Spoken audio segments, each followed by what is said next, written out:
we're going to talk about the Charlottesville stuff. The apparently, I think, is still coming down. The men and women, I think it was mostly men that showed up to protest it coming down. I think we can all pretty much agree that the far right that was there, the neo-Nazis, KKK, and all that, were pretty despicable human beings. What we do need to talk about is they have a point in the whole thought process that these monuments should not be going down. That they are part of history. They're part of what this country, is the process that this country has gone through over the years to get where we are today, and we don't want to forget about those things. So I'm going to start. What are your thoughts on Confederate monuments, the Confederate flag, all those types of things? Is there a place in America in your mind for those things still to be standing or the flag to be flown? Well, I mean, I will ask you one question right back real quick. Would you say that the Confederate soldiers, or the reason why the Confederacy existed, would you link it being comparable to Hitler in terms of how many were suffered and how many actually died over the whole process of slavery? In my mind, that I think both causes were horrible. I think that the cause of wanting to continue slavery was it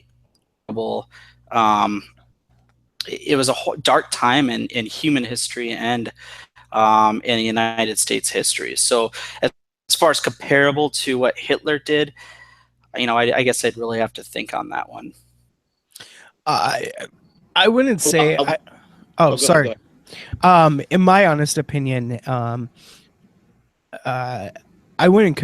There's no way to possibly compare the two. Hitler, with the propaganda and the wanting of the Aryan race and the Holocaust, 6 million plus, Jewish were thrown into concentration camps and essentially murdered, as a genocide, compared to what had happened down in the South with this with slavery in the early days of the Confederacy down there. I didn't throw in that I do now, or I just graduated in May. I have a bachelor's in history. So, and this was one of my strongest points, was the Civil War and the World War II era. But as far as obviously what happened in pre-World War II Nazi Europe and Hitler and the genocide, that was much more, I guess, to me, is a lot worse than slavery. Because if we look down the Confederacy in the southern states, that was the way of life, and it could go all the way back into ancient, pre-America days, Christopher Columbus discovering, Haiti, but calling it the United States. The Native Americans that were here, for an example, the Cherokee tribe, they actually instilled slavery in their early history. And a lot of it's documented during the Trail of Tears. And they would pack up and they would bring their slaves with them. The slavery was also a big thing over in Europe, and as well as Africa, and all these different places. It was a thing of the time. That's one thing that a lot of people don't realize. Now if you go to Germany, genocide, and that wasn't a thing of the time. It was one man, Adolf Hitler's final thought, or what he wrote in Mein Kampf, that to have a pure race, I guarantee it that more people died during the Holocaust at the hands of Hitler and the SS and Nazis, and that then what had happened down in the South.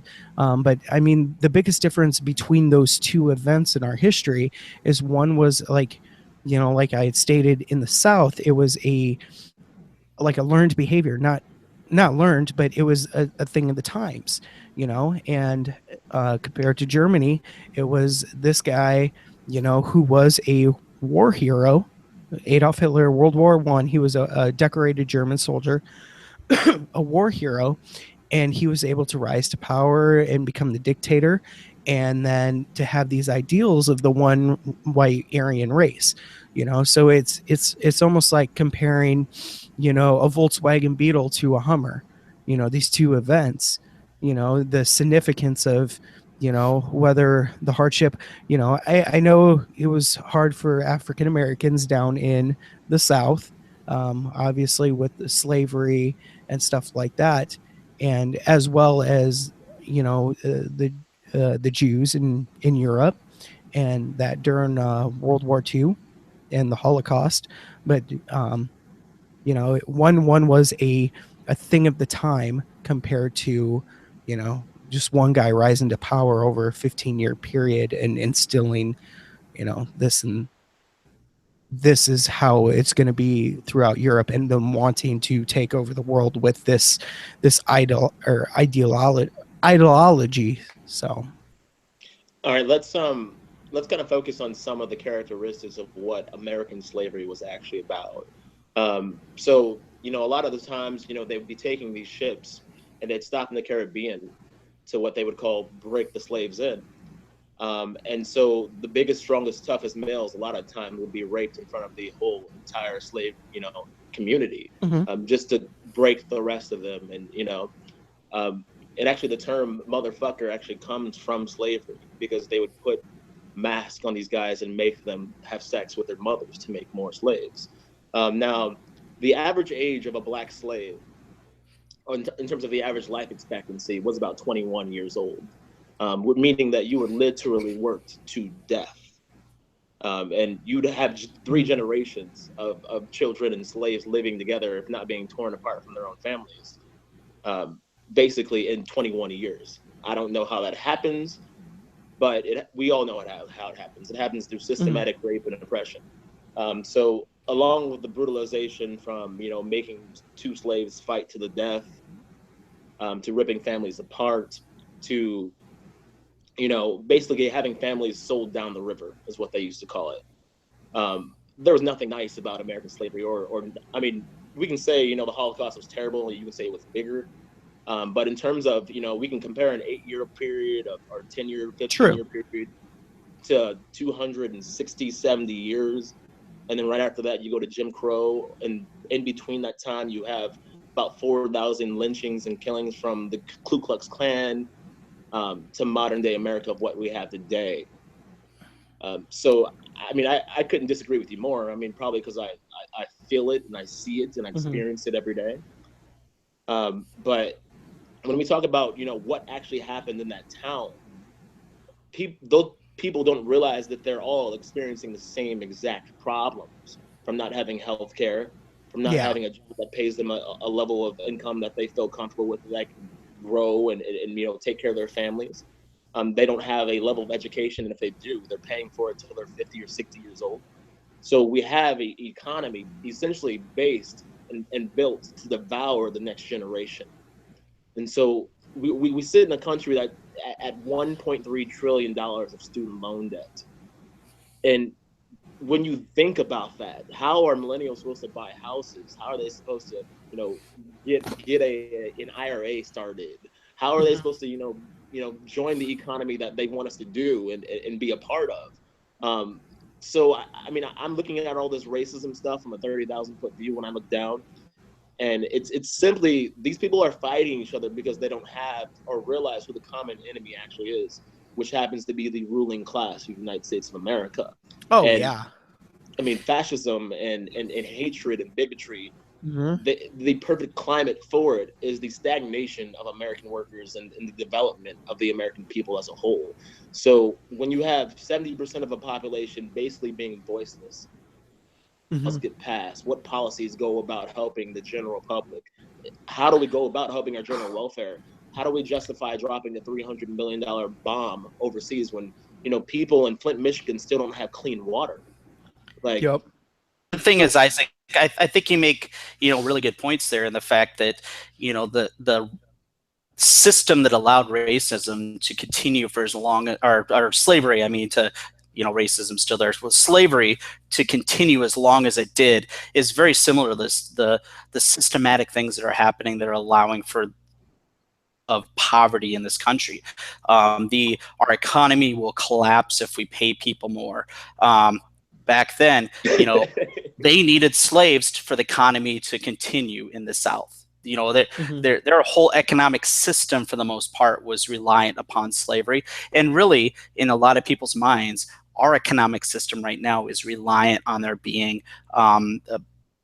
poverty level wages. I mean, a lot of people make that actual statement when they talk about the minimum wage being risen, is that if we raise the minimum wage, the economy will collapse. which is It will insane. we'll go into another recession or whatever. And I guarantee you, there was a lot of that same exact talk when they were trying to decide whether or not to end slavery back in the 1850s or whatever. And speaking of that, and as we talk, the differences between Hitler and what happened in the South with with slavery, or actually the whole United States with slavery from the beginning.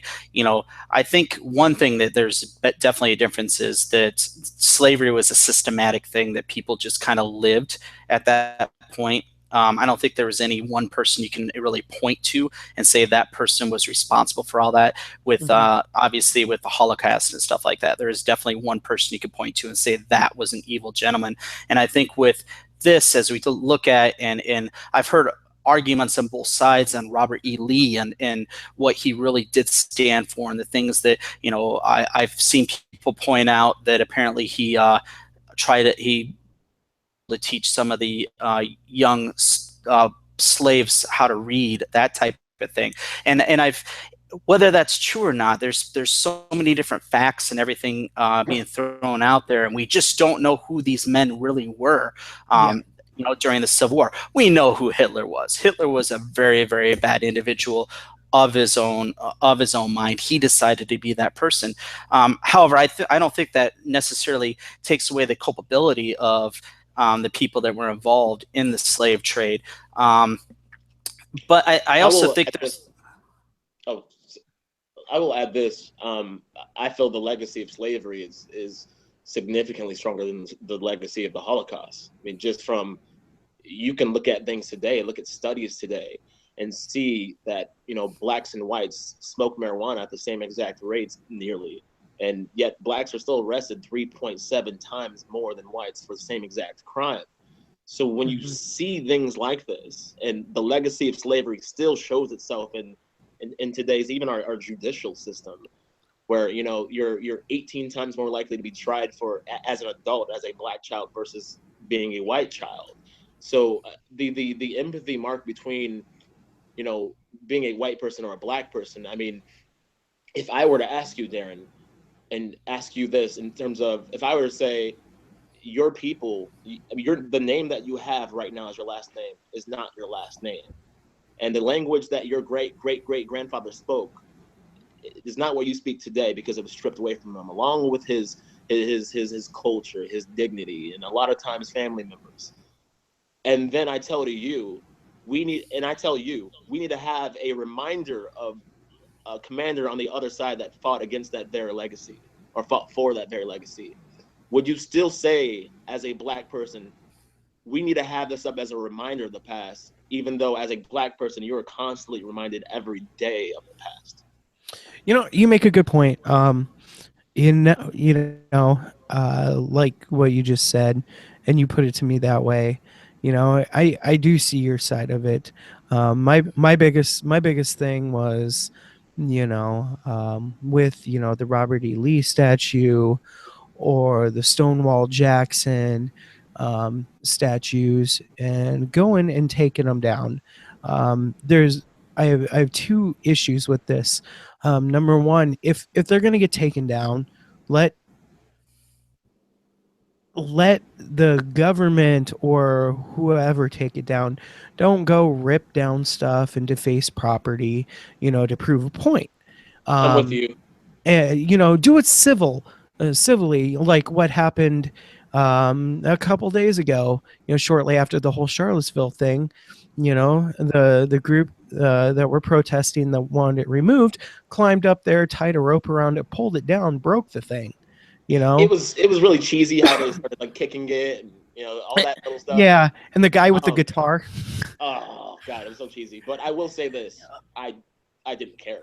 like, I'm not gonna be like, no, how dare you deface that man who fought against everything that I am and have become today. Mhm. Like I'm not gonna like be sad about it, but at the same time, I'm with you in terms of the general expression of civility. You know what? I think a lot of times when there's protests, there ends up being two group of people that are involved in it. There are those that actually want to enact change, and those that want a reason to show anger. And when the people that just want a reason to show anger have the loudest voices and they get the most attention, that's when we lose in these things. It has Yep. to be about in there and actually making changes, making this a better world. It can't just be about you want a reason to be angry. And I think And when Yeah. people just go up there and pull down a statue as opposed to going through the proper channels, maybe it's the wrong people that are actually the ones that are getting that statue taken down, because they could have done it in a Mhm. way that really proved the point of what needed to be said in that situation. Yeah, and it doesn't matter if it's a statue or you're doing protesting, with the way that our country's divided right now with the whole Black Lives Matter movement and stuff, with police shootings. After the first couple instances, Michael Brown, and that you would see the group that actually wanted the change, that wanted to protest. But then a lot of other people came in there and decided to start looting and rioting, and my personal opinion, and this can also go back to Charlottesville, is if you want to make a change and you want to do your peaceful protesting, then whether you're alt right or alt left, you have that right. I'm a libertarian, so I believe that, I believe in the words of the Constitution, the Bill of Rights, Declaration of Independence. So no matter what your beliefs are, you should be able to have that right. But then when you turn to utter chaos and violence and attacking each other, just because you don't have the same views, and it turns to violence and ramming people with cars, you've now lost that right to protest, to make your point. To me, whether it's one person or you and your organization, to me, in my personal opinion, you just labeled yourselves a domestic terrorist group. oh, on that T word there, it is fascinating how difficult it is for United States media to utilize that word for any white Caucasian performing Oh, the exemplary definition and the embodiment of the very definition, which is what is terrorism. It's exactly. utilizing violence for a It's- political, religious, or ideological reason. oh I yeah, mean, I agree with you 100%. I mean, I think the last, if you could look at all these school shootings over the past year or years, that perpetrated by, the white male, and they don't use it as like an act of terrorism. You go in and you inflict terror on people. That's right there, terrorism. They're like, oh, you disgruntled employee, disgruntled student, lone wolf, no, lone wolf. troubled Exactly. individual. And your targets aren't specifically picked out for a reason that attaches them to you. They're Exactly. random targets. I mean, that's Random. anytime that happens is terrorism. No doubt. So with this guy driving the car this past weekend, you know, It was totally random. He didn't pick out that lady, he didn't pick her out and say, oh, Heather Heil or Higher. Um, she's the one I'm driving down this road after. No, that, and like you said, media is so bad with using that word, especially around the white person and that. But a disgruntled employee at a gas station who's Middle Eastern walks in and kills his boss, it's going to be labeled terror, a terrorist attack, and it could not even, he could have that premeditated, I hate my boss, I'm going to do that. But, they're going to throw around the T word. And it's just, I mean, like the another. last, Oh, go the ahead. Sorry, bro. last white person that I know of that they've labeled as a terrorist was Timothy McVeigh, who brought down the Oklahoma City. 20 years ago. Yeah. It amazes me that the media and that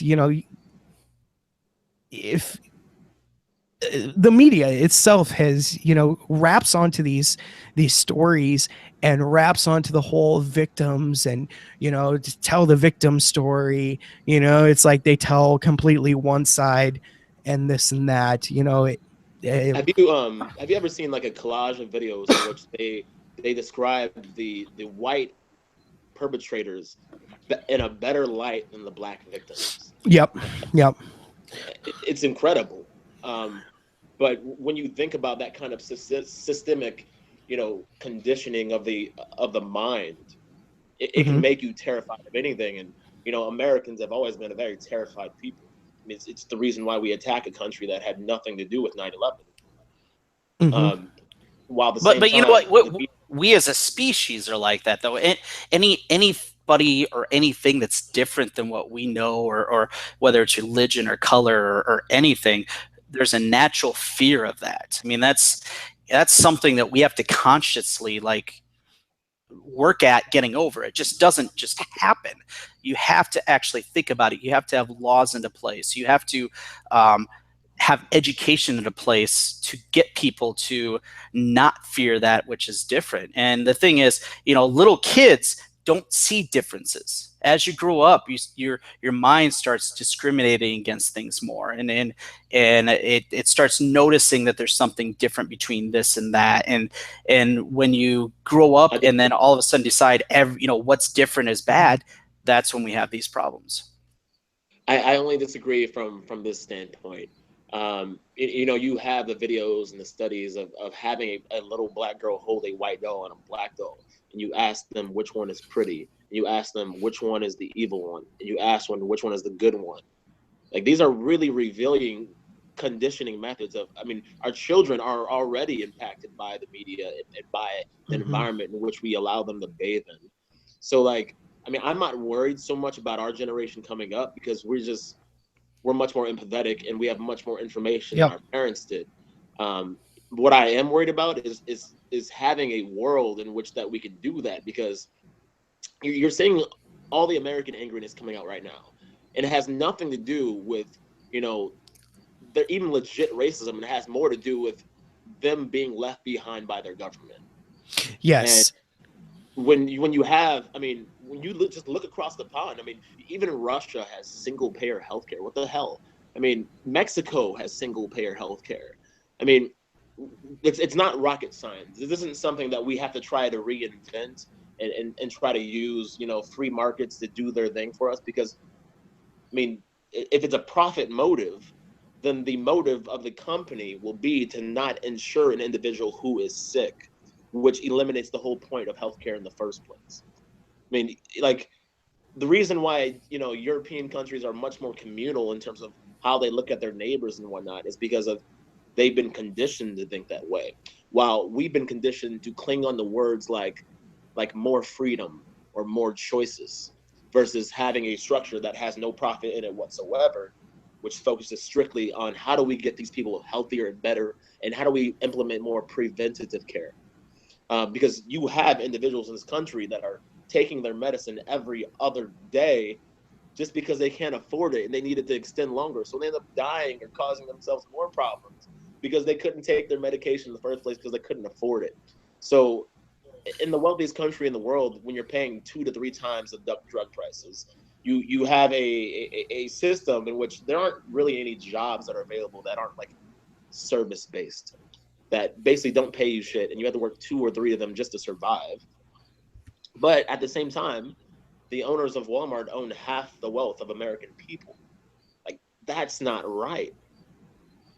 Like when you think of 1 in 5 corporations paying 0% taxes, and you know, the one thing that Trump will get proposed and passed will be tax cuts. Like, that's the one thing that the Democratic and the Republican Party are the same exact party, and their worst ideas are always the one they implement together. So, I mean, this is just kind of the system that we find ourselves in.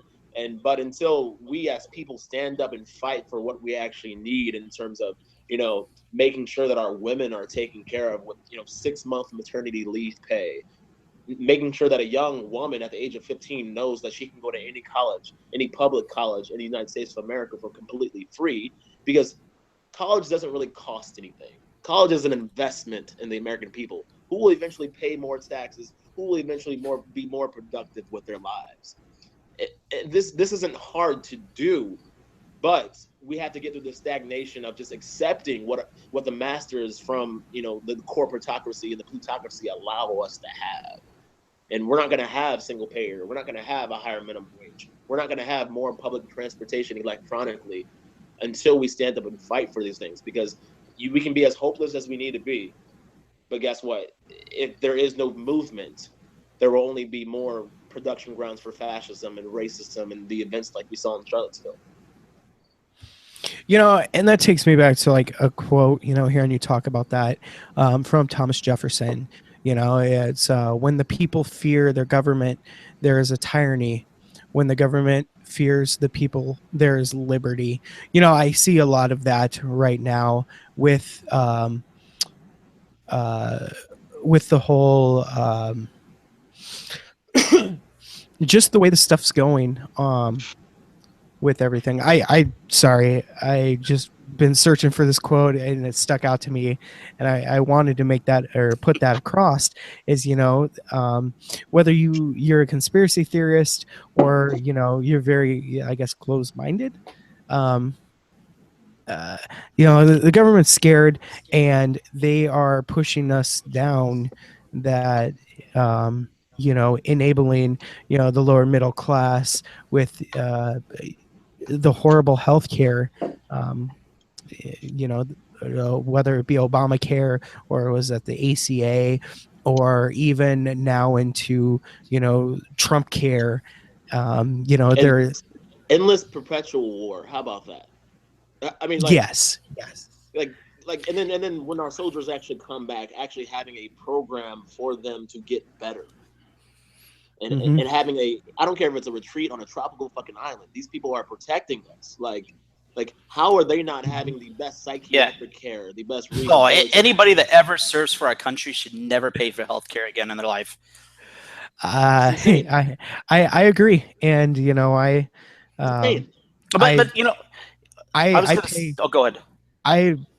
With my wife being sick, I have to pay out of pocket almost $250 a month just for her prescriptions because they're not covered and stuff like that. And so the whole healthcare debate, and that I will have to admit, when I joined the military like 12 years ago, the healthcare coverage was great.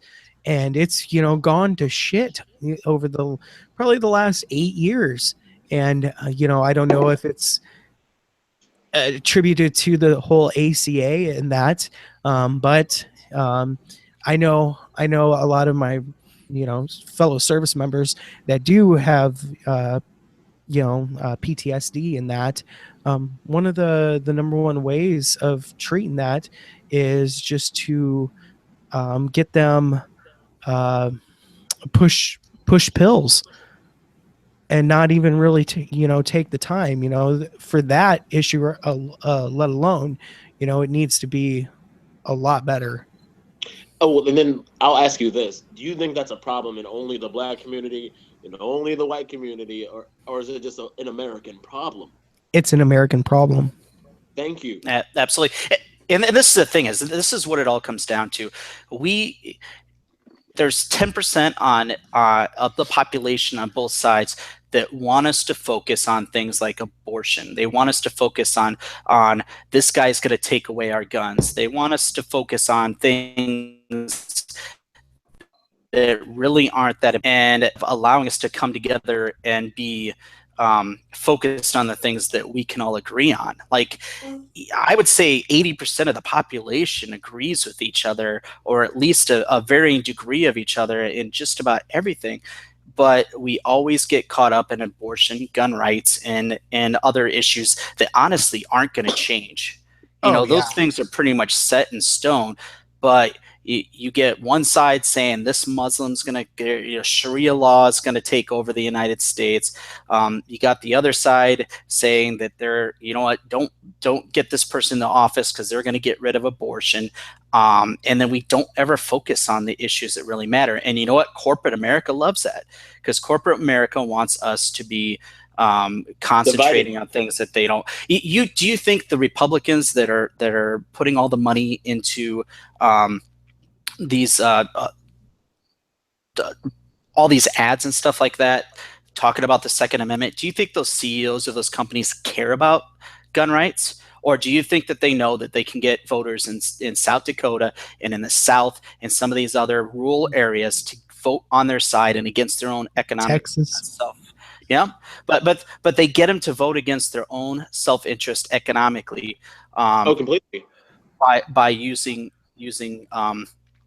the gun rights in those situations, and they don't care. No, I mean, they could care less whether or not they make more money off of fear. So, like, for instance, gun sales nationally with the NRA are actually down 9%, and that's because Trump's in office. Exactly. Or Republicans in office, which is just so what happens is they ratchet up the fear. Like I said, America's always been a very fearful nation. Yep. And especially with Sandy Hook after that, and the threat 90% of Americans want background checks on gun purchasers, but we don't have that as a law nationally. Yeah. Think about that.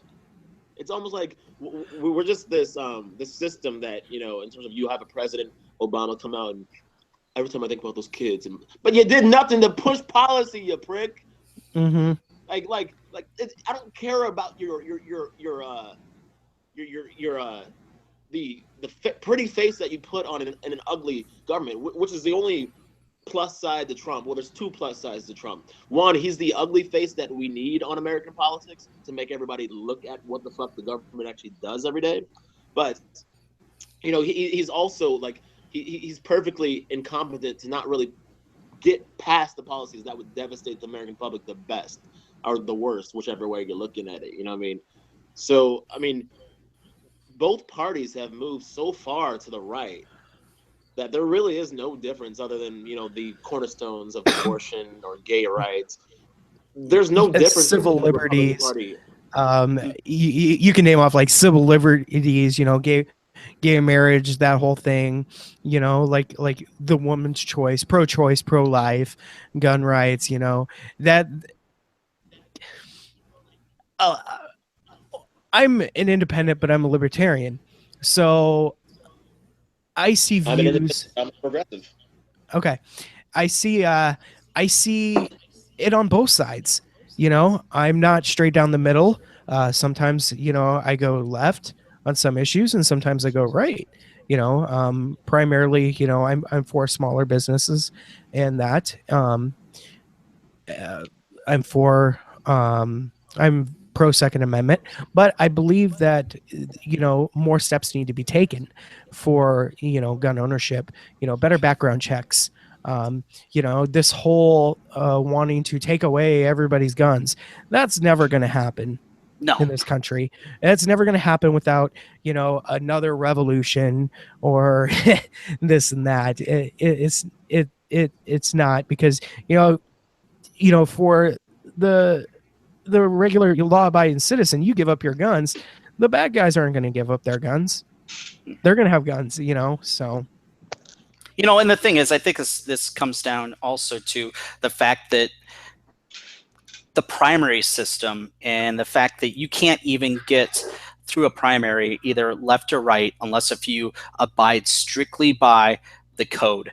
That if you're on the right, you're completely gun rights. You can't even talk about um, gun policy. I mean, you are not even allowed to say, hey, maybe we should have a conversation about this. And on the left, if we're talking about abortion, you're saying your Second Amendment, and that you still think that there's some things we could do to better make sure that the guns don't get in the wrong hands or whatever. I'm the same way when it comes to abortion. I'm pro-choice, but I also do not see a problem with them requiring ultrasound and for that woman to look at that ultrasound before she makes that final decision.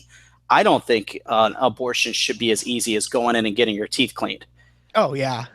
I think it's too important of a decision. However, in the end, I think it should be that woman's decision. But on the right, to try to say that having a conversation about background checks means that we're going to take away your guns, or on the left saying that when just talking about maybe making it so that we give all the information to the woman before she makes that decision means that we're taking away abortion rights, it's bullshit. And that's one of the biggest problems we have in politics. We can't even have conversations about these issues. Without it, I will say flipping this, though. Me and Richie were actually having fun a little bit a few days ago here, and it had to do with, of course, the Colin Kaepernick thing, and it was, before you can even have the discussion, you have to establish two rules. It's that simple. And the first of which, for just that particular conversation, or for any conversation, you need to have rules that you can both agree to before you engage with each other. Because if you can't establish the reality, then how can you argue it? So, like, for Colin Kaepernick, for instance, this is just an example. I was like, are you allowed to criticize something and love it at the same time? Yeah. Oh, definitely. In terms of as a country, I don't care if it's a parent, a relative, are you allowed to criticize something and still love it as much as anyone else? And then the second part of that conversation was, is there a problem between the way law enforcement conducts themselves with minorities, and then is there a difference between how they, conduct themselves with white people? Are there two different ways about they go about their business? If we can agree that there is a slanted, law enforcement legislative system that is kind of aimed and targeted at brown and black people, regardless of their neighborhood or where they're at. Like, we just saw an attorney general in Florida get pulled over for bullshit, and then the guy looked really, really stupid after that shit. It should be the same across the board, no matter what color. Completely. And if we can agree that, there's a problem against minorities in law enforcement, and the way that law enforcement goes about interacting with the same minorities, if those two things that we can agree on, then we can have the conversation. If not, then we just don't see reality in the same. There's no real point of having the Kaepernick conversation. But I'm saying that, using that as just an example. We need to, if you're going to have a conversation about any of these things, you need to establish rules about what's actually happening. Because if you can't agree about what's actually happening, then there's no point of having to talk. And I think we got about 2 minutes left, so just kind of wrapping this up. I really think that a lot of times, and I think I put a post on Facebook the other day about how sometimes the two sides have every reason to talk, have every reason that they should be working together. And I bring up the wives or the husbands of police officers who every single day kiss their loved one goodbye as they leave, pray that they come home alive, and black mothers who kiss their sons as they leave the door, hoping that their son comes alive. They have so much in common, and if they could get together and find ways of making it more likely that their loved ones come home alive, then we all come out better. And it comes down to figuring out how to change the systems. I mean, there's no doubt 95% of police officers are good people.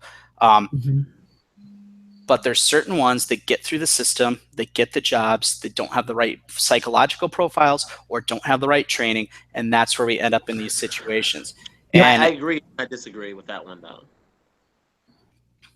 what's Because, that? because I think it's much more systemic than it is individuals. No different than when you give absolute power in the hands of Catholic priests over children. It's no different than when you give absolute power to Joe Pa that can turn his back on a child who's been molested by his, assistant coach. It's no different than when you give absolute power to a government that has a spying device aimed at the general public. Whenever you give absolute power to even our financial institutions who now control, all the levers of power within our government, like absolute power will always absolutely corrupt. And when you give absolute power to guys who are just normal everyday men and women who want to get home safely, but they have no oversight and they have no impetus that actually makes them conduct themselves in a good way. Because let's face it, they are proof. And I'm not talking about like bullets, but I'm talking about with the law actually coming after them. So when you look at the fact that 25 cops have been indicted on murder since 2005, how is that even possible? Yeah. In what world is? I mean, am I living in a spot where I didn't realize that all the cops in America are exemplary, despite the fact that we control 25% of the world's prison population? Like, come on, man. Like, I'm sorry, but like, the system itself is broken, and it has nothing to do with like good cops or bad cops, but a bad system that has no impetus to allow people to actually be held accountable for their actions. But I can if you agree show with that, fear, and it that's enough for you to do anything. and I think it even starts even before that, as far as the institution of poverty that really takes away a lot of kids in these very bad areas. It takes away their feeling that they have an out, that if they work hard, they go to school, they learn, they don't ever grow up learning that if I just buckle down, work hard, I'm going to be a success. They don't see their parents do it. They don't see their role models do it. They have no reason to believe that that's actually the case. And so they create that poverty creates much more dangerous and much more violent areas of the country. And it's, you know what, if you look at the poverty level and compare that to crime rates, there is a very good correlation to that. It's directly. I mean, like all of the American ills are just they're linked to socioeconomic problems. And the moment that we allow that every citizen in America has the right to dignity, to grace, and to a life and infrastructure that allows them to become the best individual they want to be. It's not like we don't have the fucking resources to do it. We just have to stand up as a people and demand them. Because if not, then we're going to see a lot more of Charlottesville. It's Oh just going yeah. to manifest itself in ways like that, because while that energy is not being, like pointed at something constructive, it's inevitably going to build up to the point where it becomes destructive, and it manifests itself in the way that we saw a few days ago. All right, Darren, final thoughts. I totally agree. Like I said a little bit ago, that especially with law enforcement today, and that and how Isaac brought up the fact that there's a white school administrator or senator that got pulled over. The punishment should be across the board. As far as these officer indicted shootings, I in the military, I'm military law enforcement, so before I make any judgment, I look at both sides of it. Some of them I agree with, some of them, there's the training that I've been through. I take like, okay, if I was in this situation, what would I do? What could be done differently? And that, off the record, there's many, I'm willing to debate, certain cases with that, but I believe a lot of them fall through the cracks because there's not that, I guess that, um, what's the word I'm looking for? when something happens, you know, other officers aren't there to really call them out, you know, in cases of police brutality and this and that.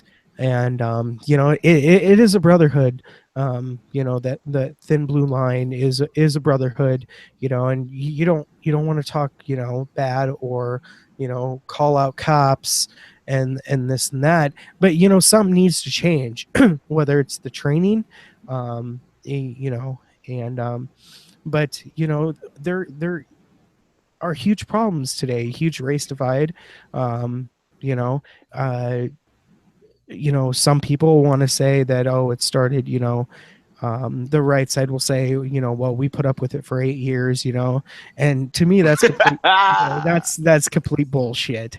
I mean, it's gone on a lot longer in that. So yeah, but you know, the whole Charlottesville, um, to wrap around with my final thought, about that is, you know, both, you know, the alt left and the alt right, you know, the two sides, whether, you know, resorting to violence, you know, they just null and void any point that they want to make in the future, because, you know, to me, they're now, you know, active terrorist groups. You know, who knows, you know, facts are still not out there. Who knows exactly who started it on Saturday? um uh, I don't think we'll ever know what side actually threw the first fight or swung the first club, as far as Well, I what mean, I know. I will say this though: there's no such thing as the alt left.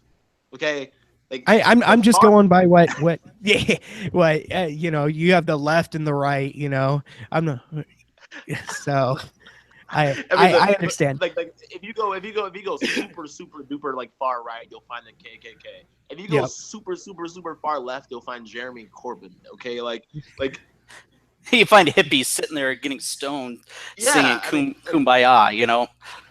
the left is accused of like having like being against gun laws and stuff like that when they're not really. They're just want, you know, stricter gun laws on Hmm. who actually is able to get them. I mean, what is it? 40% of guns sold in the United States aren't even use a background check because they're just right out of someone's, you know, Oh, car you at gun shows and stuff. private, yeah, or the gun show loophole. Like, but I just wanted to say there is no alt left. Like the left is where you'll find the sissies like myself. Okay, we will go there, but nobody on the left can fight. Come on. All right. So my final thoughts are that you know, this just brings up another issue that we all need to come together and we need to solve. And that's the only way that any of this actually is to the benefit, is if we can solve these problems or get closer. You know, get closer to solving them. Otherwise, it's for naught. So, all right. Have a good night.